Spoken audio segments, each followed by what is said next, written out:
बिस्मिल्लाहिर्रहमानिर्रहीम। सामीन पाकिस्तान से बैर सुनने वालों को अरशद कुंदी का सलाम। क्या कोई कह सकता था कि पाकिस्तान का army chief general Asim Munir अपने जवाल की तरफ गामजन है?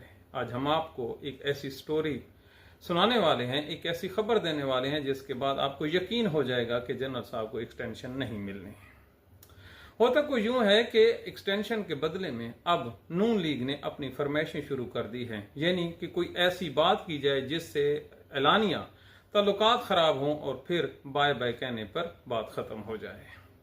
होता कुछ यूं है कि नून लीग ने एक्सटेंशन के बदले में एक ऑफर नहीं, एक शर्त रखी है जनरल साहब के सामने कि जनाब अली, अगर आपको अगले 2 साल के लिए एक्सटेंशन चाहिए तो हमारी पहली शर्त ये है, ये पहली शर्त है, अभी और शर्तें आना बाकी हैं कि आप मोहसिन नकवी जो वजीर दाखिला है उससे इस्तीफा लें।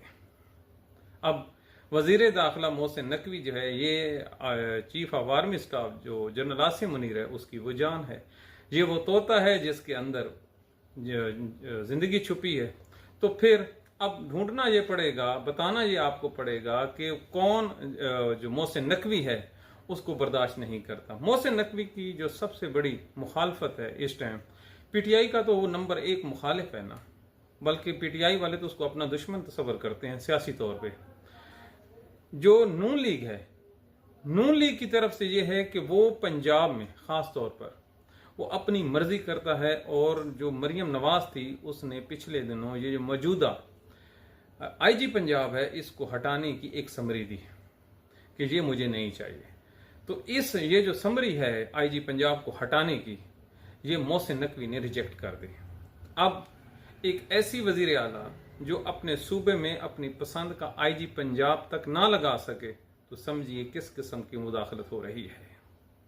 दूसरा, जितने भी मामलात हैं सिक्योरिटी के, कोई भी मरियम नवाज के पास नहीं है। तमाम के तमाम अख्तियारात जो हैं वो मोहसिन नकवी ने अपने पास रखे हुए हैं, और लाहौर में यहां तक है कि ये जो पुलिस की ट्रांसफर और पोस्टिंग होती है ये भी मोहसिन नकवी के कहने पर या उसकी इजाजत से होती हैं। इन बेचारों के जो नून लीग वाले हैं, ये जो लूली लंगड़ी हुकूमतें बना के बैठे हैं, अगर इनमें थोड़ी सी भी सियासी बसीरत होती, थोड़ी सी भी सियासी गैरत का मुजाहरा करते, तो ये कब का इस्तीफा दे के आ जाते कि इतने बड़े सूबे में आप एक एसएचओ, एक एसपी भी अपनी मर्जी का नहीं लगा सकते। तो इसकी एक और मिसाल आप देखिए कि जो पंजाब से एक जो ऑफिसर था उसको इस्लामाबाद तलब किया गया, और वो आजकल इस्लामाबाद में जो है अपनी ड्यूटी अंजाम दे रहा है। इनसे पूछा तक किसी ने नहीं। तो ये इन लोगों की औकात है। अब इन लोगों ने देखा कि अब कुछ थोड़ा सा इनके हाथ में अख्तियार आया है, तो इन्होंने जनरल साहब को कहा कि जनरल साहब ये तो काम नहीं चलेगा। लिहाजा कहा गया कि मोहसिन नकवी का इस्तीफा पहली शर्त ईमान दे। अब मोहसिन नकवी को उतार कर ये वजीर दाखिला बनाना चाहते हैं राना सनाउल्लाह को। अब ये इतनी बड़ी शर्त नहीं है, कहने को तो ये बिल्कुल आसान है, लेकिन दरअसल ये उस दुखती रग पे हाथ रख रहे हैं जिससे जनरल साहब का जो बचना है, या जिसको निगलना भी मसला है और बाहर थूकना भी मसला है। तो लिहाजा मोहसिन नकवी एक जो है ना टेस्ट के तौर पर इस केस को लिया जा रहा है। अब आगे हालात किस सिमत जा रहे हैं? कल आपने देखा होगा कि हमारा जो चीफ ऑफ आर्मी स्टाफ है ये बनू जाता है।